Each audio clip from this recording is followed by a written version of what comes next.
That evening they wended their way along one of the passages in the encampment to the large tent in the center. Their guide Habib led the way with a kerosene lantern that threw flickering shadows on the tent walls as they passed. Everyone they saw nodded respectfully in deference to their position as dining guests of the sheik. Flickering candles lit a low wooden table set with dishes of roasted lamb, rice, kofta, freshly baked bread, and bowls of thick red and green broth. The sheik's piercing eyes glinted in the dim candlelight. He gestured to Strickland, patting the pillow beside him. Habib sat on Strickland's other side to translate, and Franklin and Nurse Saleh sat across from the three men. Habib introduced everyone. "Abdul Bar," said the sheik, bowing slightly to each of them with his hands on his heart. They replied in kind. "Bob," Strickland said. "Bub," the elder repeated back with relish. Despite the language barrier, Abdul Bar proved to be a charming dinner companion, regaling them with tales of his adventures and conquests in the desert as a young man.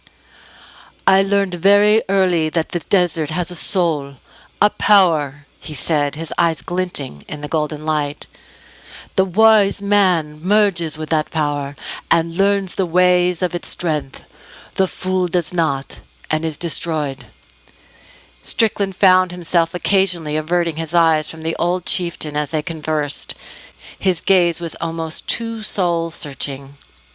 It was clear why the man had risen to his position of leadership, for he possessed a palpable energy and charisma. Across the table, Franklin and Saleh conversed at length about the role of the World Health Organization and their mutual interest in disease prevention in the developing world. Strickland found himself momentarily pulled in by the discussion.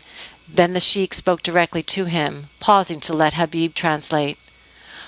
"I can often see into men's eyes," he said without a hint of egotism. "I sense that the desert also speaks to you, and that this journey is about more than just your science." Strickland looked back at him without speaking, and the old man placed his hand on his wrist. At once, Strickland felt a palpable warmth enter his body. As he looked into the old man's eyes in the flickering candlelight, he felt suddenly disoriented, though not unpleasantly so, as if time and place had been cut loose from their moorings. "You will find what you seek," the old man announced, "but not here, not yet."